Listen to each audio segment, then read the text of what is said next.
ओम नमः शिवाय। श्री सद्गुरुनाथ महाराज की जय। परमपूज्य गुरुदेवता श्री कलावती माता की जय। जय राधे कृष्ण, जय गोपाल कृष्ण, श्री गुरुदेव दत्त। ओम नमः शिवाय। आजचा अनुभव खूप सुंदर सुनीता गायकवाड म्हणून आहेत, त्यांनी हा अनुभव शेअर केलेला आहे। पुण्यामधून त्यांनी अनुभव शेअर केला आहे। ताई म्हणत होत्या की गेली 3 वर्ष झालं मी आईंच्या मार्गामध्ये आहे आणि म्हणजे 4 वर्षापूर्वी मला आईंचा मार्ग म्हणजे माहिती पडलेला होता. म्हणजे आईंचं सगळं माहिती पडलेलं होतं आणि त्याच दरम्यान तुमचे व्हिडिओ पण मी ऐकायला लागलेले होते. म्हणजे त्याच्यानंतर 1-2 वर्षांनी मी तुमचे व्हिडिओ पण ऐकायला लागलेले होते म्हणतात. पण तरीसुद्धा मला करू वाटायचं नाही म्हणतात. अडचणी पण होत्या. समोर खूप हे होतं. पण काय कुणास ठाऊक म्हणतात. मी भजनाला जायचं म्हणलं तर मला जावंसं वाटायचं नाही किंवा मी करायचं म्हणलं थोडंफार घरी जरी, तरी मला करावं वाटायचं नाही म्हणला. मी नित्योपासनेचं पुस्तक आणून ठेवलेलं होतं. संध्याकाळी तरी नित्योपासना आपण करायची आणि मी जॉब करते म्हणतात. त्यामुळं मला ते जॉब, घरचं टेन्शन, त्याच्यानंतर मुलांचं टेन्शन, ह्या सगळ्या टेन्शनमध्ये मला नकोच वाटायचं. काय करून तर उपयोग आहे? असं होतं म्हणतात की म्हणजे माझ्या सासूबाईंचा फार त्रास होता म्हणतात मला आणि त्या म्हणजे लग्नाला माझ्या 7 वर्ष झाली म्हणतात आणि खूप खूप म्हणजे म्हणजे मी आधीच थोडीशी म्हणजे छोट्या परिवारातून आलेली आहे म्हणतात. म्हणजे माझे आई-वडील आणि भाऊ आणि मी, आम्ही चौघंच होतो म्हणतात. तर इथं फॅमिली थोडी मोठी मिळाली म्हणतात. म्हणजे सगळे काही एकत्र राहत नाहीत. पण फॅमिली थोडी मोठी आहे. म्हणजे तिघी आम्ही जावा आहे, दोघी नंदा आहेत. अशा मोठ्या फॅमिलीमध्ये लग्न झालं म्हणतात माझं. आणि त्यामुळं थोडंसं कसं व्हायचं, मी अगदी छोट्या फॅमिलीमधून आलेले, तर मला ना थोडं ॲडजस्ट होता येत नव्हतं. चुका काही माझ्या त्यांच्या पण होत्या, माझ्या पण होत्या. सगळ्याच काही त्यांच्या होत्या असं नाही, माझ्या पण होत्या म्हणतात. हे कबूल करायला सुद्धा कुठेतरी आईंची कृपा लागते. ही सगळ्यात महत्त्वाची गोष्ट आहे, की तर त्या म्हणत होत्या की ज्यावेळेला सगळेजण एकत्र यायचे, असं तर जास्त भांडण व्हायचं नाही कधी म्हणतात. म्हणजे आमच्या घरी जसं आम्ही चौघं होतो, तसंच इथं पण आम्ही चौघंच होतो म्हणतात. म्हणजे माझे मिस्टर, मी आणि आमच्या सासूबाई आणि सासरे, असं आम्ही चौघंच होतो म्हणतात. मग चौघं असलं की एवढं व्हायचं नाही म्हणतात. पण माझ्या दोघी जावा वेगळ्या राहत होत्या आणि मी सासू-सासऱ्यांजवळ होते म्हणतात. मग त्या आल्या काहीतरी म्हणजे सणवार असेल तर त्यावेळेला यायच्या किंवा काहीतरी काही काही असेल घरी प्रोग्राम, कोणाचा वाढदिवस, कुणाचं काय, त्यांच्या मुलांचा वाढदिवस वगैरे सगळे एकत्र मिळून साजरे करायचे. तर ते मग त्यांच्या घरी बोलवायचे नाहीत. ही गोष्ट मला खटकायची म्हणतात. त्या त्यांच्या घरी बोलवायच्या नाहीत. तर मुलाचा वाढदिवस आहे तर इथंच यायचं. मुलीचा वाढदिवस आहे तर इथंच यायचं. असं ते करायचे म्हणतात आणि मी सगळ्यात छोटी. तर सगळ्या मग त्यावेळेला नंदा पण येणार. मग हे सगळं आणि ना मला ते म्हणजे इथं तू राहतेस, तुझंच घर आहे, असं म्हणून मला सगळीकडे ते करायला लावायचे म्हणतात आणि मला इतक्या जणांची सवय नव्हती म्हणतात. तर त्या गोष्टींचा मला खूप त्रास व्हायचा आणि माझी चिडचिड व्हायची म्हणतात. त्यावेळेला सासूबाई मलाच बोलायच्या म्हणतात, की "दुसरे काय करत नाहीत का? तूच एकटी करतेस का?" वगैरे. "कोण आलेलं तुला बरंच वाटत नाही. तुला एकटीलाच पाहिजे आहे घर. तुला एकटीलाच राहायचं इथं.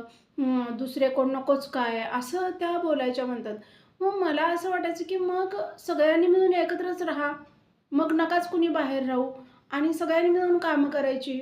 मग इथं येताय तर पाहुण्यासारखं येऊ नका. तुमचं घर म्हणून पण येताय ना, म्हणजे तुम्ही हक्कानं येताय ना इथं कार्यक्रम साजरे करायला, तर सगळ्यांनी मिळून करा. असं ते कुठेतरी व्हायचं. मग माझ्याकडून काहीतरी बोललं जायचं.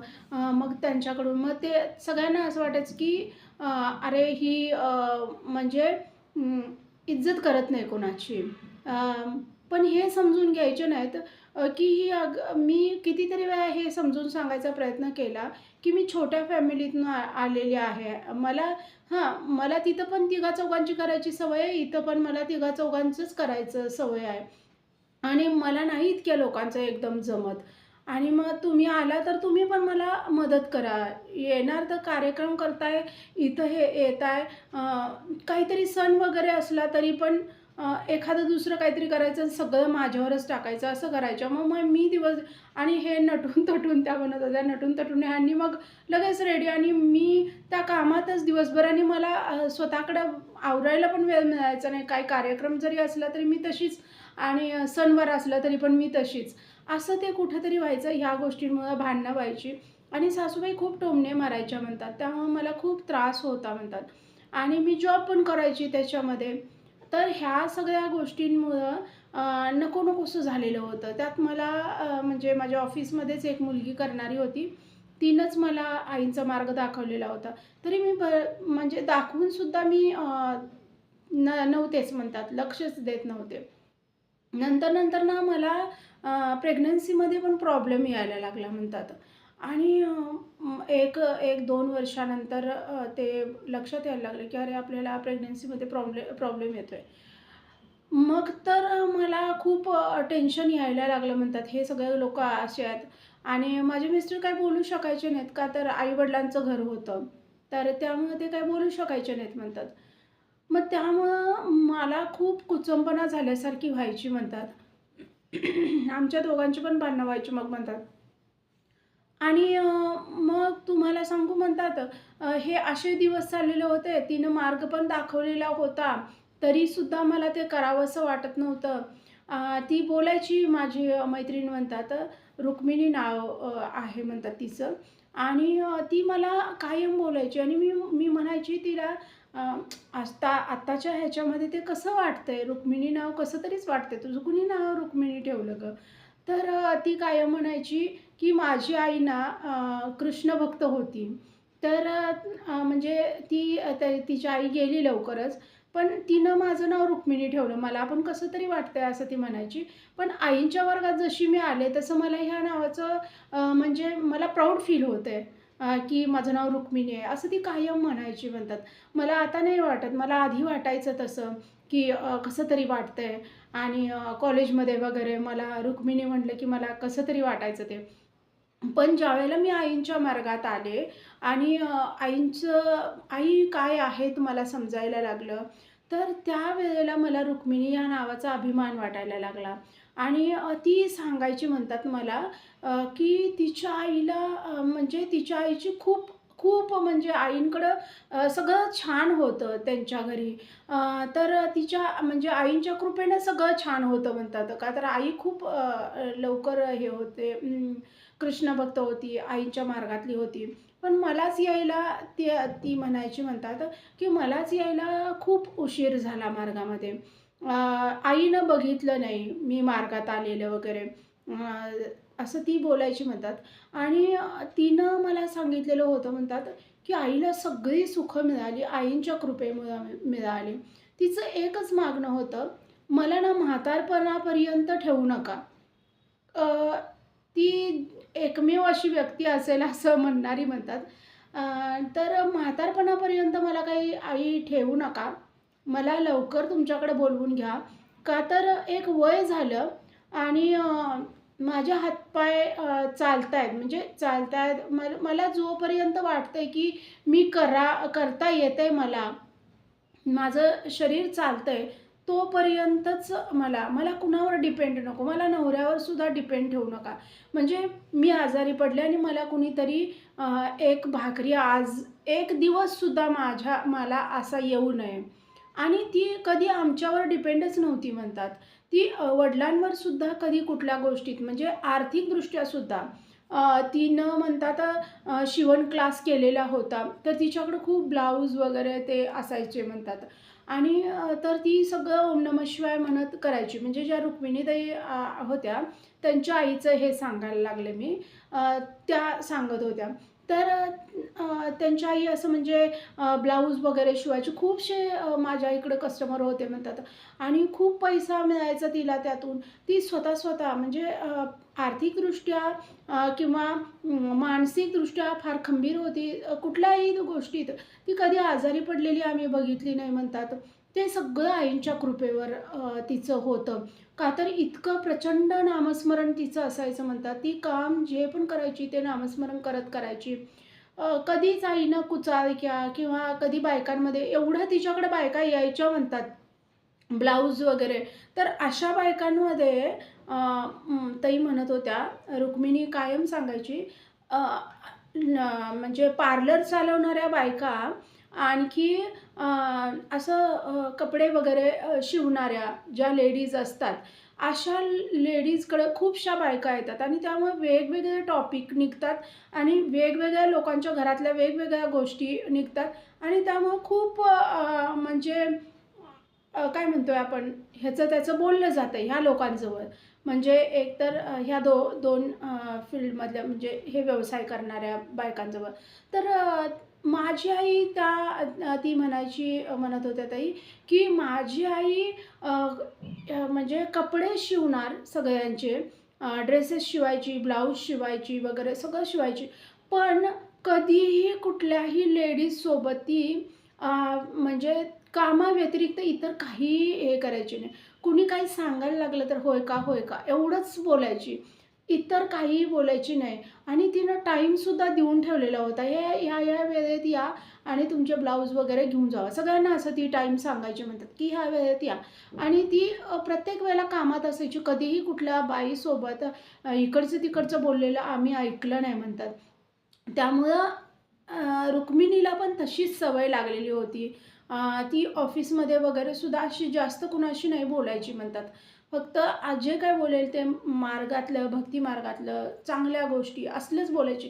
ती इतर काही वायफळ, बडबड आणि हे म्हणजे आईची तिला त्यांच्या सवय होती. हे ज्यावेळेला ती सांगायची म्हणतात, मला पण वाटायचं की करावंसं.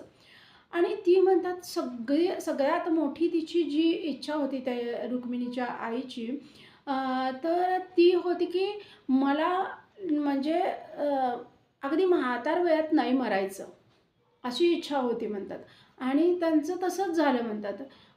वयाच्या 62व्या वर्षी म्हणजे अगदी चालत फिरत म्हणजे अटॅक आला त्यांना म्हणतात. अगदी जेवण वगैरे करून त्या बसलेल्या होत्या आणि त्यांना अटॅक आला आणि म्हणजे त्यातच एकदम त्या गेल्या म्हणतात. अजिबात म्हणजे कुठंच न्यायची गरज पडली नाही, काही नाही. कुणाला वाटलंच नाही म्हणतात की काय तिचं थोडंसं सकाळपासून दुखत होतं म्हणत होत्या त्या. पण तिनं कुणाला सांगितली नाही, त्यांच्या आईनं कुणाला सांगितलं नाही आणि त्यांची तीच इच्छा होती की आईंनी मला कुणाच्याही म्हणजे जेवणसुद्धा स्वतः बनवून त्या दिवशी जेवण वगैरे करून त्या हे केलेल्या होत्या. पण ती इच्छा होती ती सुद्धा आईंनी तिची पूर्ण केली म्हणतात. सगळं म्हणजे माझ्या 2 बहिणी होत्या, त्यांचं पण चांगलं झालं. असं ती रुक्मिणी मला सांगायची म्हणतात प्रत्येक वेळेला. आणि तर मला सारखं वाटायचं, मी तिला प्रॉब्लेम सांगायला लागले, की ती खूपशी जास्त ऐकायची नाही म्हणतात माझे प्रॉब्लेम वगैरे. तिला म्हणजे मुळात तिला जास्त बोलणं आवडायचंच नाही. तर ती मला कायम म्हणायची, "तू हे मला प्रॉब्लेम सांगतेस ते तू मार्गात आलीस आईंच्या, तर आईंना सांगशील तर त्यातनं काहीतरी तुला सोल्युशन मिळेल. त्यातनं आई मार्ग काढतील." मी काय मार्ग काढणार? मी फक्त तुझं ऐकून घेणार. त्यानं काय होणार आहे? काहीच होणार नाही आहे. फक्त दुःख तुझं आहे ते माझ्यापर्यंत येणार, पण तुझं दुःख तुझ्याजवळच राहणार आहे. ते काय म्हणजे ते फक्त ते थोडंसं माझ्याकडे पण येणार मला ऐकायला, पण ते दुःख तुलाच भोगायचं आहे. जर आईंच्या मार्गात येशील, तर ते दुःख आई कमी करतील, त्याच्यावर तोडगे काढतील, उपाय काढतील. आणि असं तिनं सांगत मग वर्षभरानं वगैरे असं मी आईंच्या मार्गात आले म्हणतात. आणि पहिली जी उपासना होती ती नित्योपासनेची सुरू केलेली होती म्हणतात मी संध्याकाळी. का तर दिवसभर माझं जॉब वगैरे असायचा, तर मग सकाळचं काम वगैरे असायचं. मी संध्याकाळी हे केलेलं होतं आणि 10 ते 11 ही वेळ मी ठेवलेली होती म्हणतात. का तर जेवण वगैरे सगळं आवरून वगैरे आणि त्या ह्याच्यामध्ये म्हणतात नित्योपासनेच्या ह्याच्यामध्ये त्याच्यामध्ये तिनं मला बोललेली होती म्हणतात, "आई माझी प्रचंड नामस्मरण करायची. नामस्मरणाला खूप जास्त महत्त्व आहे. तर तू नामस्मरण कर." असं तिनं सॉरी मध्येच मी तोडायला लागले. तर बऱ्याच जणांनी मला WhatsAppला पण आणि कमेंटमध्ये पण विचारले की श्रावणामध्ये श्रावणामध्ये मी स्वतः हे सरळ आधी क्लिअर सांगते, कुणाचा गैरसमज नको. आईनी कुठंही असं सांगितलेलं नाही आहे, श्रावणामध्ये ही उपासना करा, सिद्धारूढ वैभव पारायण करा, काहीही सांगितलेलं नाही आहे. मागच्या का त्याच्या मागच्या वर्षी अनुभव आलेला होता. आता तो अनुभव पण माझ्या लक्षात नाही. श्रावणातला सिद्धारूढ वैभवचं पारायण करायचा अनुभव आलेला होता. ज्या पण कुणी भगिनींनी तो अनुभव कोणाच्या लक्षात असेल, कुणी ऐकला आहे, तर तो अनुभव क्रमांक किती आहे तेवढं कमेंटमध्ये सांगा तुम्ही. का तर ज्यांना पण कुणाला पाहिजे असेल तर त्यांना ते उपयोगाचं होईल. तर तो अनुभव किती नंबरचा आहे ते पण माझ्या काही लक्षात नाही आहे. तर आणि मी कधीही सिद्धारूढ वैभव पारायण श्रावणामध्ये केलेलं नाही, त्यामुळे मला काहीही माहीत नाही आहे. मला जसे अनुभव येतात तसे मी तुमच्यापर्यंत ते पोहोचवते. बाकी आणि आईंनी पण सिद्धारूढ वैभवचं पारायण श्रावणातच करायचं किंवा इतर वेळी करायचं नाही असं काहीही सांगितलेलं नाही आहे. मला फक्त इतकंसं माहिती आहे, म्हणजे आता तो अनुभव माझ्या लक्षातच नाही आहे, त्यामुळे मला काही एवढंसं माहीत नाही. पण सोमवारपासून सुरू करायचं, श्रावणामध्ये सोमवारपासून सुरू करायचं. 7 बेल आहेत. सिद्धारूढ वैभव या ग्रंथामध्ये 7 बेल आहेत. तर रोज एक एक बेल वाचायचा. आणखी तुम्ही काही प्रसाद काही तुमच्या जे घरात आहे ते तुम्ही दाखवा. म्हणजे दूध साखर ठेवा. मोस्टली दूध साखरच ठेवलं तर चालेल. आणि काहीतरी 7व्या दिवशी काय ते बुत्ती, काय बोलतो आहे आपण त्याला, दही भात आणि भाकरी पिठलं हे सिद्धारूढ बाबांना दाखवून, आईंना दाखवून ते तुम्हीच प्रसाद म्हणून खावा वगैरे किंवा कुणाला तरी द्या. आणि घरी पण तो प्रसाद करा. असं ते सिद्धारूढ वैभवचं 7 दिवसांचं ते पारायण आहे. म्हणजे माझ्या ह्याच्यानुसार मला तो अनुभव काय आठवत नाही. म्हणजे आहे तो अनुभव तर ते काय मला आठवत नाही. मग हे अशा पद्धतीनं पारायण करायचं आहे. 7 बेल वाचायचे. रविवारी संपतंय ते तुमचं एक हे पारायण. तर असं ते आहे. बाकी इतकंसं काही माहीत नाही. त्या अनुभवातच ते काही जे असेल ते. मग मी कुठं होते? तर त्या काय सॉरी त्यांची अरे बापरे! नामस्मरण, ते रुक्मिणी त्यांची आई नामस्मरण करत होती खूप जास्त. तर तिनं मला सांगितलेली म्हणतात ताई, की तू पण नामस्मरण वाढव, नामस्मरणाची सेवा पण. मग मी नित्योपासनेची सेवा घेतलेली म्हणतात त्या. तर मग नित्योपासनेची सेवा घेतली तर इकडं म्हणतात मी नामस्मरणाची सेवा पण सुरू करायची, म्हणजे उपासना. काही जण उपासना म्हणतात, आमच्या इकडं सेवा म्हणतात. तर मी बऱ्याच वेळेला सेवाच म्हणते. उपासना सेवा काहीतरी फरक आहे थोडाफार.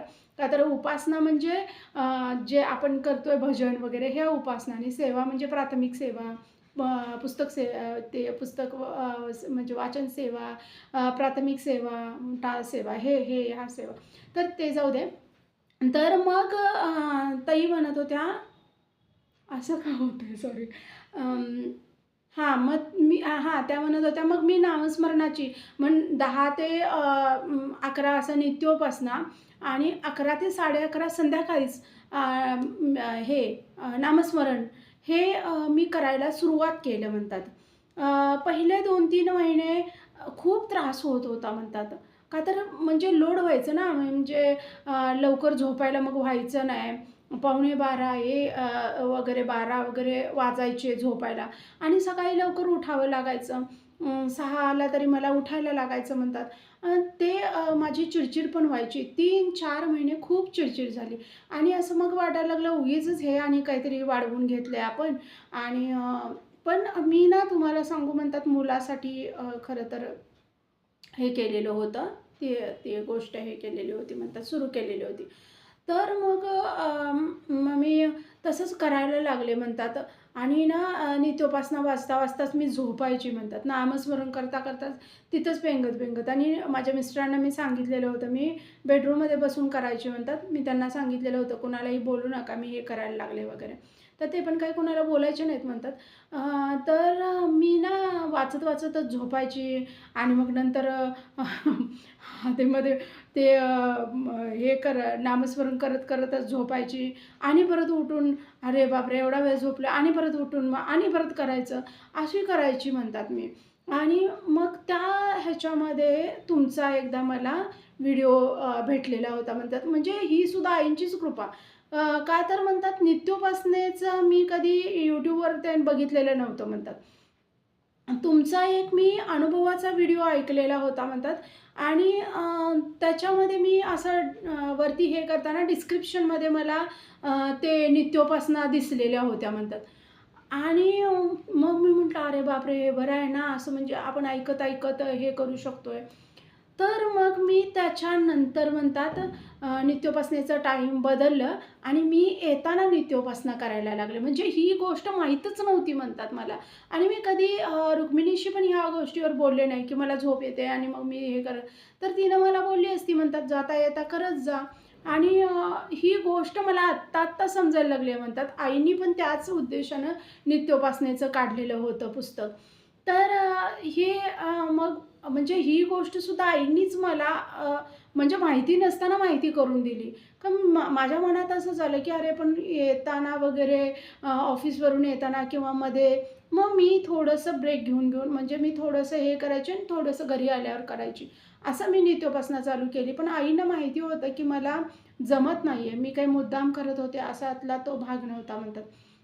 मग म्हणतात तशी नित्योपासना चालू केली वगैरे आणि तुम्हाला सांगू म्हणतात 1 वर्ष खूप त्रासात गेलं. पण एका वर्षानंतर मी प्रेग्नंट राहिले. मी प्रेग्नंट राहिले तसं सगळी चक्र बदलली म्हणतात. अ, म्हणजे माझ्या मिस्टरांनी मला जॉब सोडायला लावला प्रेग्नंट राहिल्यामुळं. का तर आधीच प्रॉब्लेम होते, तर मग हे नको म्हणून जॉब सोडायला लावला. सासूबाई पण त्या मताशी सहमत होत्या. त्यामुळं मला खूप खूप आनंद झाला म्हणतात की मला सेवेमध्ये उपासनेमध्ये मला खूप वेळ मिळाला आणि खूप छान मी उपासना वाढवली. आता मला ती वाढवलेली काही सांगायची नाही म्हणतात, किती वाढवली, काय सेवा केली, काय नाही. पण वाढवली आणि त्याचा खूप मला खूप फायदा झाला. मला खूप सुंदर अशी मुलगी झाली म्हणतात. खूप खूप मला तिच्या म्हणजे आईंच्या कृपेनं अशा पद्धतीनं मुलगी मिळाली, की तिच्या पायगुणानं म्हणजे जॉब सोडला असताना सुद्धा इतके बदल झाले आयुष्यामध्ये म्हणतात की मी शब्दात त्या गोष्टींचं वर्णन नाही करू शकत. असे बदल माझ्या आयुष्यामध्ये झाले म्हणतात. स्वतःचं घर कधी होईल असं वाटत नव्हतं. पण 1 BHK वगैरे सगळं म्हणजे त्या 3 वर्षांच्या ह्याच्यामध्ये ह्या 3 वर्षांच्या ह्याच्यामध्ये इतके बदल झाले. अ, मला ना हे अनुभवसुद्धा सांगताना खूप भीती वाटते असं म्हणत होत्या त्या. का तर मला म्हणजे हे आईनीच करवून आणलंय सगळ्या गोष्टी. पण तरीसुद्धा ना मला असं खूप भीती वाटते असं म्हणत होत्या त्या, की नजर लागेल का? तर मी बोलले, हे अनुभव दुसऱ्यांना इन्स्पायर करण्यासाठी जास्तीत जास्त सेवा करण्यासाठी, उत्स्फूर्तपणे सेवा करण्यासाठी आणि आपली म्हणजे ह्या अनुभवांमधून कोण जर त्रासात असेल, तर अरे आपली सेवा वाढवली तर निश्चितच आई आपलं खूप चांगलं करणार आहे. ही श्रद्धा दृढ होण्यासाठी आपण हे करतोय. आपण काही बडेजावपणा दाखवण्यासाठी हे अनुभव शेअर करत नाही आहे, असं मी बोलले त्यांना. म्हटलं फक्त आपला मोठेपणा सांगण्यासाठी, की माझ्याकडे हे आहे, हे दाखवण्यासाठी आपण हे अनुभव शेअर करत नाही आहे. तर आपल्यासारखंच इतरांचं पण चांगलं व्हावं, त्याच्यासाठी आपण कुठल्या सिच्युएशनमधनं पार झालोय, हे कळलं, की पुढच्याला पण सेवा करायला, उपासना करायला आणि आईंवरची श्रद्धा दृढ व्हायला मदत होते, ह्यासाठी हे अनुभव शेअर करायचे असतात म्हटलं. बाकी काही नजर लागायला आई आहेत ना म्हटलं, नजर लागायची असली तर ती पहिल्यांदा आईंपर्यंत येऊन मगच ते पुढं आपल्यापर्यंत येणार आहे म्हटलं. तर तसं काही विचार करू नका. तर म्हटलं खूप खूप सुंदर असे बदल झाले. माझं घर झालं, गाडी झाली. तर मला वाटलं नव्हतं म्हणतात. म्हणजे मला पण टू व्हीलर वगैरे झाली, हे सगळं आणि खूप चांगलं म्हणतात माझ्या मुलीचं पण पायगुण म्हणजे आईंच्याच कृपेने हे सगळं झालं म्हणतात. तर हे जे बदल आयुष्यामध्ये झाले म्हणतात त्याच्यानंतर मागच्या वर्षी पण एक खूप मोठ्या दुर्घटनेतनं आम्ही वाचलो म्हणतात. म्हणजे अ, म असं इतकं हे झालेलं, अशा पद्धतीनं ॲक्सिडेंट होणार होता म्हणतात, की लिटरली मी आणि माझी मुलगी दोघीही राहिलो नसतो. अशा पद्धतीनं पण ना ते आपण म्हणतोय ना म्हणतात की जीवावर आलेलं बोटावर आलं. पूर्ण घसरत गेलो आम्ही. पूर्ण माझा पाय पूर्ण हे झाला. पण म्हणजे साल सगळी निघत गेली. पण माझ्या मुलगीला काहीही झालं नाही. काही नाही ती अगदी फक्त पडली म्हणतात. थोडंसं हे झालं असतं ना, थोडंसं म्हणजे एक 3-4 सेकंदाचा फरक मागची गाडी माझ्या मुंडक्यावरूनच गेली असती म्हणतात. त्यांनी इतक्या जोरात ब्रेक वगैरे हे केला आणि खूप खूप भयानक. पण ती आईंची कृपा म्हणतात आणि त्यावेळेला नुकतंच नुकतंच म्हणतात सकाळचं नामस्मरण वगैरे करूनच आम्ही घराच्या बाहेर पडलेलो होतो म्हणतात. तर ही खूप मोठी आईंची कृपा म्हणतात. तर ह्या सगळ्यामधून मला एवढंच सगळ्यांना सांगायचं आहे म्हणतात, की वाईट जरी आता वेळ असेल, तरीसुद्धा श्रद्धा दृढ ठेवा, की नाही आई ह्यातून मला बाहेर काढणार, काढणार म्हणजे काढणार. एवढी श्रद्धा दृढ ठेवा. सगळ्या गोष्टी आपोआप आई करत जातात असं म्हणत होत्या ताई. हां आणि सगळ्यात महत्त्वाचं एस-जी लाईफ अँड रूल्सवरती व्हिडिओ मी परवा अपलोड केला आहे. तरी बरेच 4-5 दिवस झाले असतील मला वाटतंय. तर तिथं पण अपलोड केला आहे. आणखी एक व्हिडिओ अपलोड करणार आहे. आज करेन किंवा उद्या करेन. पण मी म्हणते रोज करायचं वगैरे होत नाही आहे. मी बरंच ठरवते पण ते त्यांची इच्छा असल्याशिवाय मी काहीच नाही करू शकत. काहीच नाही. ह्याच्यावर पण नाही आणि त्याच्यावर पण नाही आणि कुठंच नाही. हे पण नाही आणि ते पण नाही. मी काहीच नाही करू शकत. तर त्यामुळं त्यांनी जसं माझ्याकडून करवून घेतील तसं मी करते. तर असे छान-छान अनुभव सगळ्यांना येऊ देत. व्हिडिओ आवडला तर like, share and subscribe. Shri Sadgurunath Maharaj की जय. परमपूज्य गुरुदेवता श्री कलावती माता की जय. जय राधे कृष्ण जय गोपाल कृष्ण. श्री गुरुदेव दत्त. ओम नमः शिवाय.